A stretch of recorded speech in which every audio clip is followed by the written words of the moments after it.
Muy bien, pasamos a la protección general del carro. Cuando hablamos de protección general, primero estamos hablando siempre de tres cosas. El primero son todas las medidas para evitar impactos, o sea, medidas que eviten o que retrasen cuando esté detectado el carro, que sea enganchado como objetivo y que sea acertado. El segundo elemento es el blindaje en sí y el tercer elemento es la supervivencia post-penetración, control de daños y evacuación. ¿Vale? Entonces pasamos al primer elemento, todas las medidas que están pensadas para evitar que el carro sea impactado.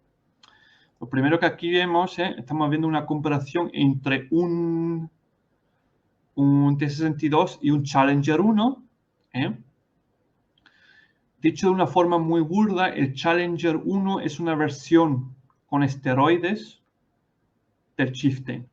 Dicho de una forma muy burda. El Chieftain es un carro de la misma época, de la misma década que el T-62. Entonces ya ahí estáis viendo una cosa que es típico de la filosofía de carros soviéticos. Estamos teniendo un carro bastante más, o sea, más bajito, más pequeñito, que ofrece menos superficie frontal.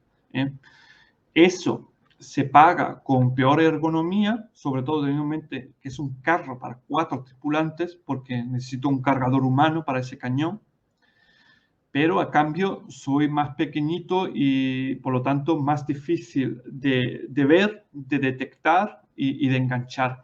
Y eso sobre todo, eso no se debe subestimar, porque ojo, estamos hablando de la década de 1960, o sea, no tenemos calculadores balísticos, no tenemos visores termales, no tenemos telémetros láser, ni nada por el estilo.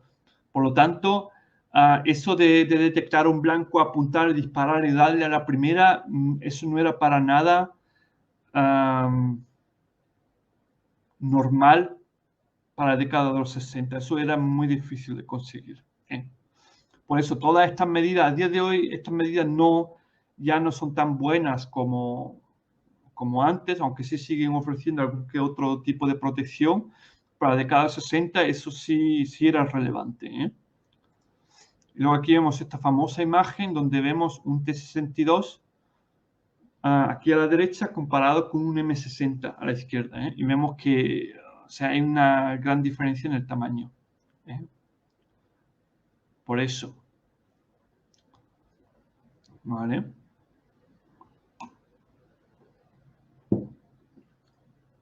¿Qué más medidas tenemos para evitar impactos? El 62M vemos aquí también a la izquierda el lote entero con 8 tubos lanzahumos. Eso no existía en los T-62 originales. No lo tenían, que yo sepa. A ver. Mira un segundito. No los tenían, efectivamente. Fueron luego instalados más tarde, pero luego ya con el T-62M ya fue hecho fijo, ¿no? Y ese es el lote de 8 tubos lanzafumígenos que vemos aquí a la izquierda, colocado en la parte trasera de la torre. Eso tampoco no lo tenían los T-62 originales. Y finalmente tenemos también un generador de humo para el motor, lo cual también ayuda a la hora de proteger al tanque ante la visión del enemigo, sobre todo cuando se trata de salir por patas, de hacer una huida, o dicho muy bien dicho, una retirada táctica, donde yo utilizo ese humo para que no para evitar que me detecten, o sea, que me puedan enganchar como objetivo mientras me estoy retirando. Por eso. Vale. Bien. Pasamos ahora al blindaje frontal. Ahora que hemos pasado todas estas medidas. O sea, como aquí podemos, sí, lo que quería repasar, o sea, vemos que es un carro muy pequeñito, bajito. Tengo mis tubos lanzafumígenos, tengo mi generador de humo.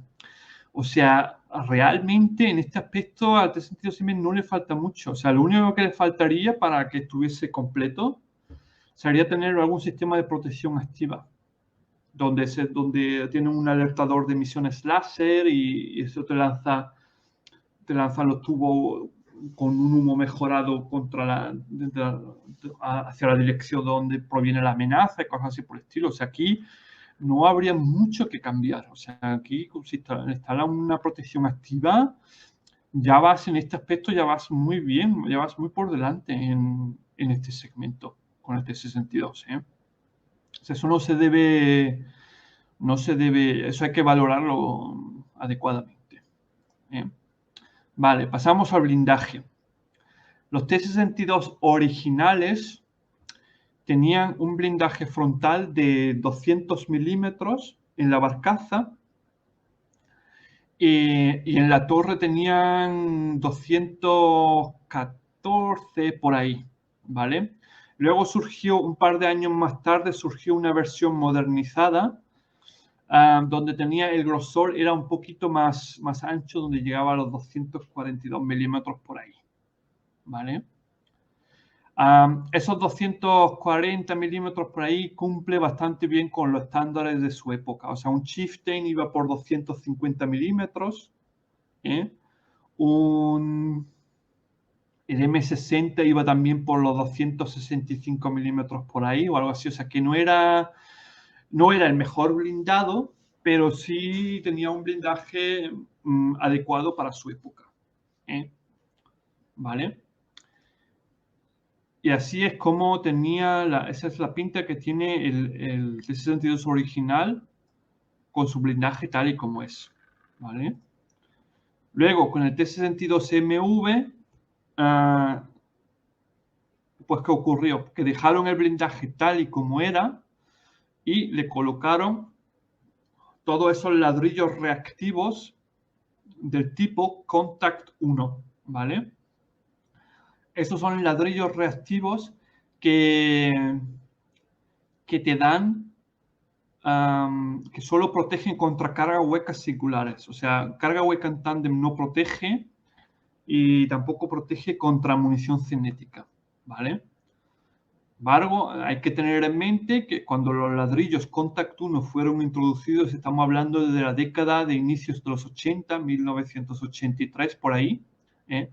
En 1983 no había munición anticarro con carga hueca en tándem.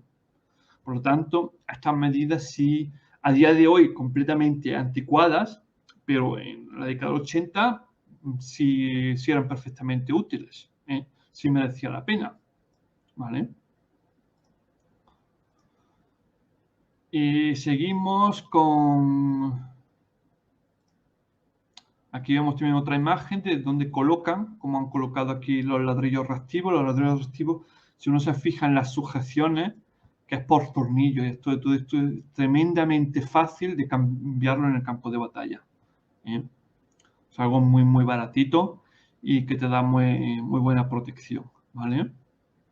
Luego apareció otra versión modernizada, que era el T-62M, con el blindaje denominado BDD. Y ese blindaje BDD lo vemos, si nos volvemos a fijar el original, fijaos aquí en el frontal de la barcaza y fijaos en la torre, ¿eh? La torre muy redondita, ¿vale? Y si luego pasamos al T-62M, vemos aquí muy bien, a ver, vemos aquí muy bien, en este hueco de aquí, vemos que hay una especie de, sí, como un escalón, algo así que sube, ¿vale? Esto es un blindaje adicional al que han aplicado al frontal de la barcaza, ¿vale? Y vemos aquí también las sujeciones aquí de ese blindaje frontal, ¿vale? Es un blindaje que fue aplicado al frontal para mejorar la protección, ¿vale? Y forma parte del blindaje BDD. Y luego vemos también que el frontal de la torre tiene estos grandes bloques ahí a cada lado del cañón. Aquí vemos un bloque y luego vemos el segundo bloque, aquí a la derecha. El blindaje BDD tiene un apodo muy cómico, pero eso vamos a ver ahora a continuación. Aquí vemos una imagen muy buena, hecha por mí, donde se ve efectivamente los componentes del blindaje BDD, ¿vale? O sea, el blindaje extra BDD. ¿Vale? Aquí se ve bastante bien, marcado en verde. Todo lo demás que blanco y negro es del T62 original. ¿Vale? Lo que sí hicieron también con el T62M, aunque tampoco es para tanto, pero lo digo para que la cosa completa, es que también se introdujeron estos faldones ligeros de goma, lo cual ayuda un poquito contra pequeñas cargas huecas, pero ya está, eso era algo que el original no tenía, ¿no? Si nos fijamos aquí, ¿ves? Aquí tenemos el texto original y vemos que no, efectivamente no tiene ningunos faldones. ¿Vale? Pues eso. Este blindaje tiene el apodo, un apodo muy cómico, lo llaman blindaje cejas de Brezhnev. ¿Vale? ¿Quién es Brezhnev? Brezhnev es este señor que vemos aquí en esta imagen. Brezhnev era en su época, después del fallecimiento de Joseph Stalin, era el que mandaba en la Unión Soviética, ¿vale? O sea, el secretario general del Partido Comunista de la Unión Soviética, ¿no? Y como podemos ver, tiene unas cejas muy generosas, muy generosas, que esa ceja ya protege contra todo, contra polvo, contra sol, contra todo, O sea, un paso evolutivo en la evolución humana, y de ahí que le hayan puesto este mote a este blindaje, ¿vale? En fin, pues ya está, ya había aprendido un poquito más. Vale. Seguimos. Entonces, ¿qué es lo que ofrece este blindaje BDD? El blindaje BDD es técnicamente un blindaje compuesto. Para la torre es un blindaje compuesto perdón, para el frontal de la barcaza es un blindaje compuesto y para el frontal de la torre es compuesto y espaciado, ¿vale? Lo vamos a ver luego a continuación.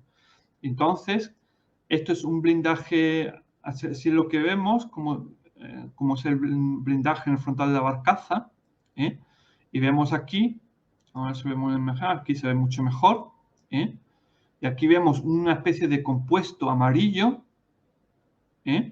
y luego vemos en rojo una especie de placas, ¿vale? Estas son placas de acero. Y luego vemos aquí un material compuesto, creo que una especie de plástico o algo así, de bajo volumen, no de bajo volumen, de baja densidad. Y eso está pensado para ofrecer mejor protección contra cargas huecas. Este blindaje no se sabe exactamente cómo funciona. O sea, la teoría principal es que el material compuesto obviamente ofrece mayor resistencia contra la carga hueca. Y entonces se cree que estas láminas de acero que hay aquí están simplemente colocadas para que el compuesto de baja densidad no sea, por el efecto de la carga hueca, no sea desplazado, o sea, que se mantenga ahí donde tenga que mantenerse y así reducir el efecto de la carga hueca. Contra munición cinética, pues tenemos la protección de la carcasa externa. Obviamente, estas pequeñas plaquitas de acero van a dar un poquitín de protección. El material de baja densidad no te protege prácticamente nada contra munición cinética, y luego el blindaje original del carro en el frontal de la barcaza, ¿no?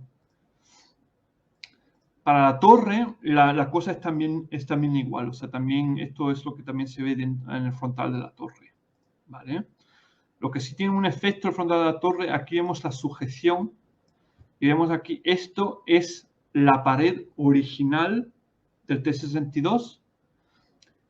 Esto es la placa de blindaje BDD compuesta y esta es la sujeción. Por lo tanto, podemos ver que efectivamente entre esta placa de acero y esta placa de acero de aquí, tenemos aquí un espacio de aire y aquí también, ¿eh?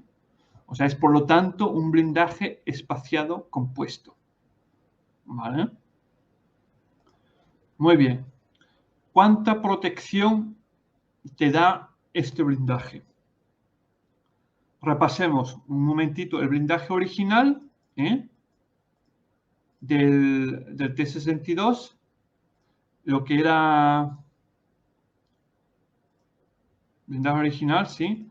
Teníamos, ojo, en la versión ya un poquito más modernizada, ya de, creo que finales de los 60 o inicio de los 70, o sea, todavía con el blindaje glass. Estamos hablando de 240 milímetros para el frontal, ¿vale? Más o menos. Creo que la barcaza un poquitín menos, pero lo que es la torre, el frontal de la torre, lo que es lo que más nos interesa, porque la torre es el que se lleva 2/3 de todos los impactos, estadísticamente. Entonces tenemos 240 milímetros, ¿vale? Entonces, una vez que se le aplica el ladrillo Contact 1, que es el que vemos aquí, la protección contra energía cinética, o sea, proyectiles de energía cinética, o sea, balas anticarro, flechas anticarro, sigue siendo igual, 240 milímetros. O sea, contra munición moderna lo llevas muy crudo. O sea, eso te supera el frontal sin ningún problema, ¿sí? Para superar el frontal de un T-62 como este, una flecha de 105 milímetros basta. Ni siquiera necesitas la más moderna. Con eso lo superas. Con la carga hueca tenemos el Contact 1 y aquí ya la protección sí cambia. O sea, aquí con esta versión en particular, la MV, tenemos la misma protección original contra munición cinética, lo cual estaba en su época, en la década 60 estaba bien, cumplía con los estándares, pero para la década de los 80 no sirve para nada. Lo voy a decir como es, o sea, no te sirve para nada, ¿vale? Contra la carga hueca la cosa ya se cambia gracias al Contact 1. Aquí ya tenemos una protección frontal de contra 650 milímetros de carga hueca. Eso es mucho, ¿eh? O sea, carga hueca singular. Si tú disparas contra este frontal del carro con un arma, con un sistema de carga hueca en tándem, también te lo cargas sin ningún problema. Porque la carga hueca en tándem anula el ladrillo y luego la carga hueca principal, la que viene a continuación, penetra el blindaje, que sigue siendo de nuevo 240 milímetros más o menos, y lo traspasa y ya está. Se acabó la fiesta para este carro. ¿Bien? ¿Vale? Con las cejas de Brezhnev, o sea, con el blindaje BDD, ¿vale? Tenemos, aquí la cosa cambia un poquito porque tenemos mejor protección contra cargas huecas, pero no tan buena como en la versión MV, pero a cambio sí tengo mejor protección contra energía cinética. Entonces, un blindaje BDD, como el que vemos aquí, me da a mí una protección de... A ver, que no cuente ninguna chorrada. Sí, me da a mí una protección frontal de 320 milímetros contra flecha, energía cinética, ¿vale? Y de unos 450 milímetros contra carga hueca, ¿vale? Entonces, 320 milímetros contra energía cinética, eso te protege contra una flecha de 105 milímetros un poquito más de las antiguas, ¿no? a largas distancias de combate, sobre todo si están mal colocadas. Si el tiro es de cerca, ya no, de cerca o a distancia media ya tampoco te penetra. Contra un 120 milímetros de flecha, esto ya no te protege, es demasiado poco. Carga hueca, obviamente, como ya he dicho, 450 milímetros protección frontal. Por lo tanto, resumiendo, ¿qué es lo que podemos decir? Podemos decir que, por ejemplo, contra este carro, ya sea el M o el MV, un arco tan 100 se lo carga en el frontal, ¿vale? El arco tan 100 va por... ¿por dónde iba? Alcotan 100 es carga hueca en tándem y creo que tenía 600, 700 milímetros por ahí de penetración. Voy dando ahí de memoria. Dejadmelo en los comentarios si os sabéis exactamente. Y claro, un Alcotan se carga el frontal, o sea, penetra el frontal de estos carros y los deja fuera de combate. O sea, aquí no hay nada que os proteja, ¿vale? Sobre todo teniendo en mente que es carga hueca en tándem. Contra este que tiene carga hueca singular, aquí una carga hueca y es, o sea, contra este que tiene ladrillo reactivo, tenemos muy buena protección contra carga hueca en singular. Entonces, contra una carga hueca en singular ya necesito yo un Milan F2 de los antiguos, donde ya tengo una penetración de 800 milímetros. Sigo teniendo una carga hueca singular, pero penetro 800 milímetros. Eso, en teoría, debería ser suficiente también para superar el frontal del T-62. ¿Por qué? ¿A qué se debe eso? Se debe que el ladrillo solo te da como mucho 400 milímetros, y entonces te quedas unos 200, 150 milímetros del blindaje base. Por lo tanto, llega a un total de 650. Eso no es suficiente contra un Milan F2 que te penetra 800 milímetros, ¿vale? Por eso. Entonces, por lo tanto, si yo tengo carga hueca singular potente de 800 milímetros para arriba o un sistema anticarro con carga hueca en tándem, como por ejemplo un Alcotan, me cargo al T62M y al MV. Si tengo, con energía cinética, si tengo una flecha de 105 milímetros, un poquito de las modernitas, ¿no? La M774 o la M830, ¿no? Que ya de inicio del 80, pues también voy muy bien, también lo puedo penetrar. Y obviamente con un 120 milímetros me lo cepillo sin ningún problema, ¿vale? Entonces aquí ya, para que sepáis con qué estamos tratando, ¿vale? Lo que sí tenéis que tener en mente es que contra un M o un MV, sistemas anticarro de poca monta, como por ejemplo un AT4 o un RPG-22, con estos no te comes una rosca contra el frontal. Estos son sistemas anticarro que penetran 300, 400 milímetros.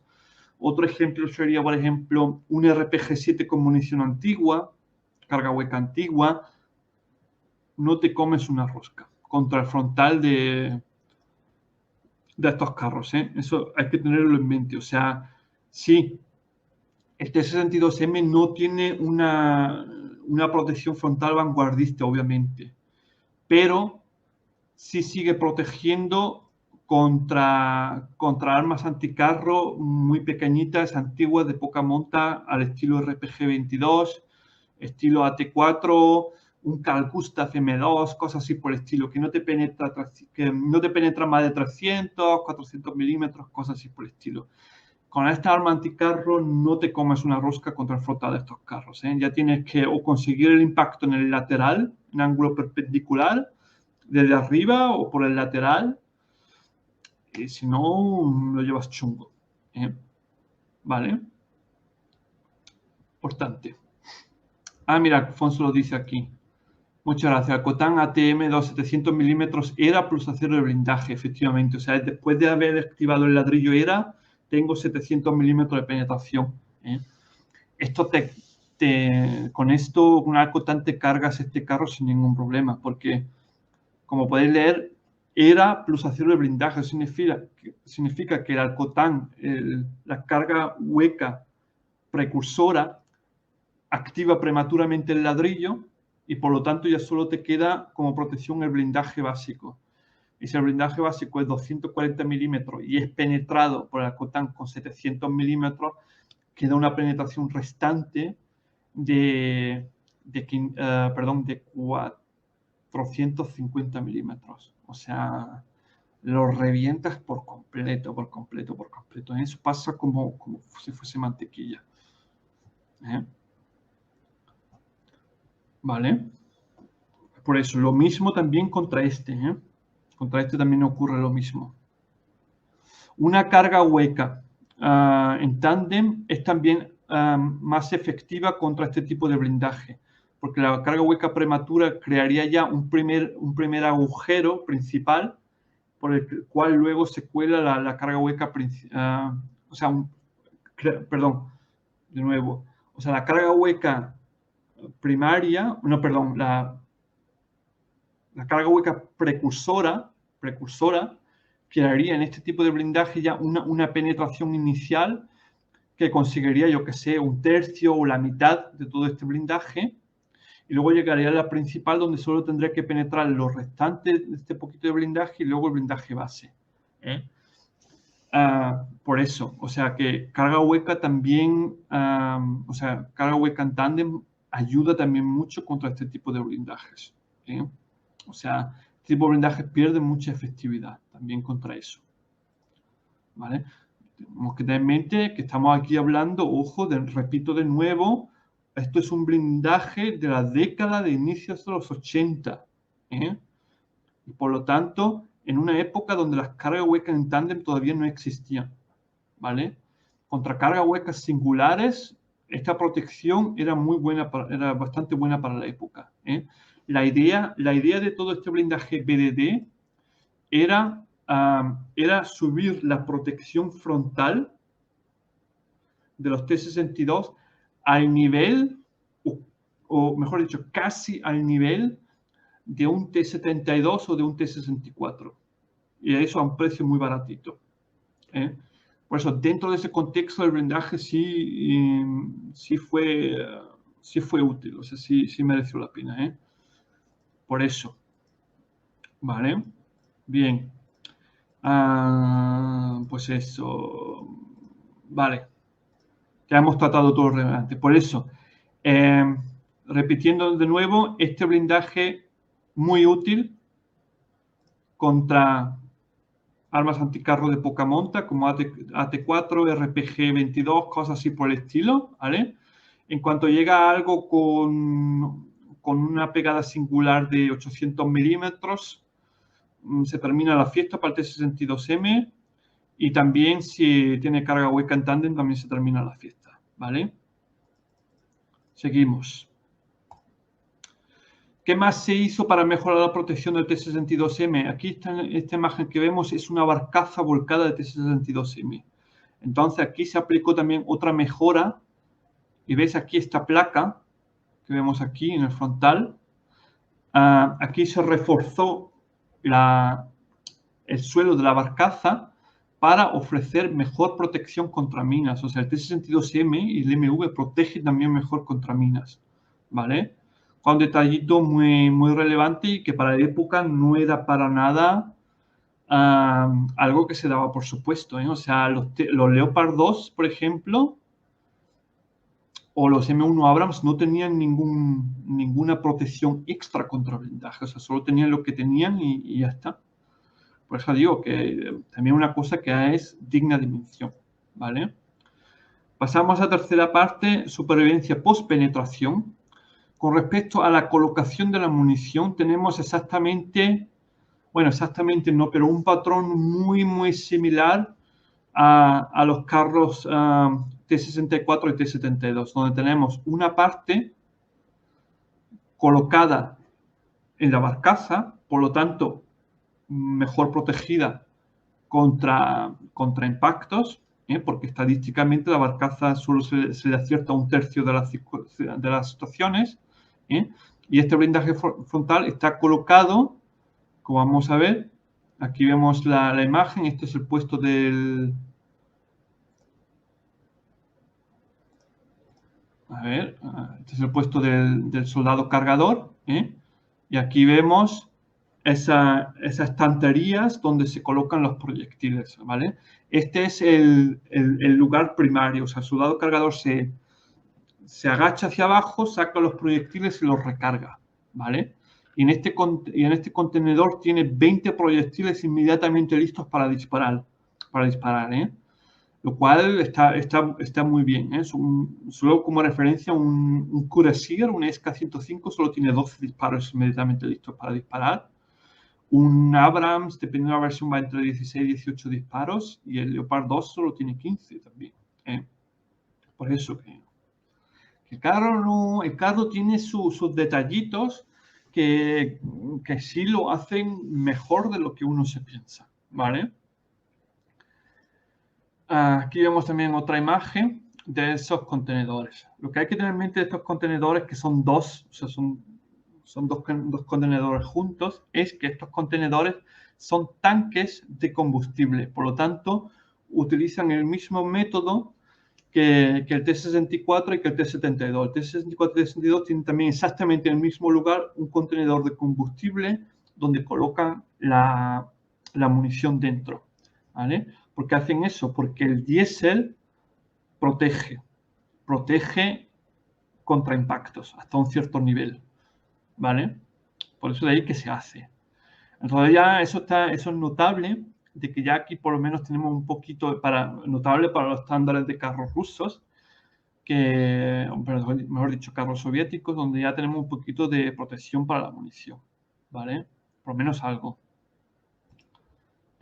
Luego tenemos un segundo contenedor, una segunda zona, que es esto que vemos aquí en la imagen, que es la parte trasera de la torre, la parte trasera de la barcaza, que es lo que vemos aquí, justamente entre el compartimento del motor y el compartimento de tripulación, justamente ahí en medio, tengo también colocada otro lote de munición, ¿vale? Aquí también de nuevo tenemos la munición en la barcaza colocada más hacia atrás, tenemos por lo tanto estadísticamente un poquito más de munición, de protección. Y finalmente tenemos 4 proyectiles que están desperdigados, por así decirlo, uno aquí al suelo del soldado cargador. Perdón. Antes de seguir, voy a enseñar la foto. Esta es la pinta que tiene estos proyectiles en la parte secundaria, o sea, entre motor y tripulación, ¿vale? Aquí no hay ningún tipo de protección para la munición en sí, o sea, están colocados ahí y punto. Lo que sí hay que tener en mente es que, a diferencia de la munición de 125 milímetros, el 115 milímetros es una munición de vaina metálica. Por lo tanto, es un poquitín más resistente ante los efectos de fragmentación y todas esas cosas. Porque en la munición de 125 milímetros no hay una vaina. Ahí lo único que hay un tacón final, que es lo que sujeta todo, pero lo que es la vaina en sí, todo eso se quema en el proceso de disparo, ¿vale? O sea, un detalle a tener en mente. Aquí se ve también esta foto que vemos aquí, ¿vale? Este es el asiento del conductor. Esto que vemos aquí es la parte trasera del cañón, y aquí vemos efectivamente las estanterías donde se colocan los proyectiles, ¿vale? Y detrás de esta pared gris estaría el motor, ¿vale? Dud le pregunta, ¿proyectiles metálicos completamente? Sí, efectivamente, son proyectiles metálicos, completamente metálicos. Lo voy a enseñar, a ver.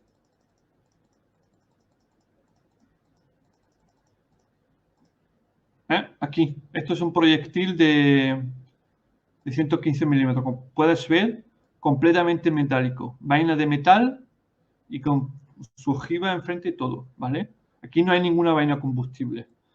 Por eso, cuando el T-62 dispara, lo único que queda del proyectil es toda esta vaina, esta gigantesca vaina. Entonces, claro, como es un carro muy pequeñito, o sea, como muy pequeñito, diseñado a propósito para ser pequeñito, no tengo espacio dentro. Entonces, ¿qué pasa cuando yo he disparado con ese proyectil? Que la vaina es expulsada fuera del carro. Tiene la parte trasera, tiene una puertecita y luego tiene un sistema de extracción. Entonces, cuando disparas con el cañón, toda esta gigantesca cacho de vaina se expulsa fuera del carro. ¿Vale? Por eso. Bien, pues seguimos.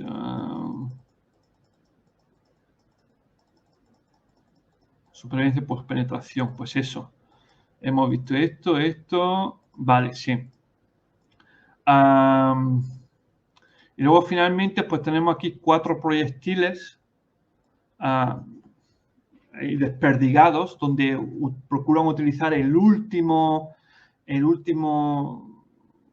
últimos centímetros cúbicos que hayan dentro del carro disponibles para mejorar munición, o sea, para llevar más munición. Entonces, por lo tanto, tengo aquí un proyectil al suelo, en el suelo donde está el soldado cargador. Tengo aquí otro en el suelo al lado del artillero y el comandante, y luego tengo 2 en la parte trasera de la torre, o sea, trasero lateral de la torre. Esto es muy caca, ¿vale? Esto está muy mal. Esto es caca. Esto no se hace. No se coloca si no hay una separación de la munición de la tripulación. No se debe llevar munición en la torre, ¿vale? Esto es muy caca. Tengo la ventaja, sí, de que tengo 2 proyectiles más para disparar, pero a cambio la supervivencia post-penetración cae severamente. ¿Por qué? Porque la torre se lleva 2/3 de todos los impactos. Y si encima la torre es penetrada y me pilla bien estos 2 proyectiles, pues entonces se monta la de San Quintín dentro del carro. ¿Vale? Por eso. Bien, seguimos.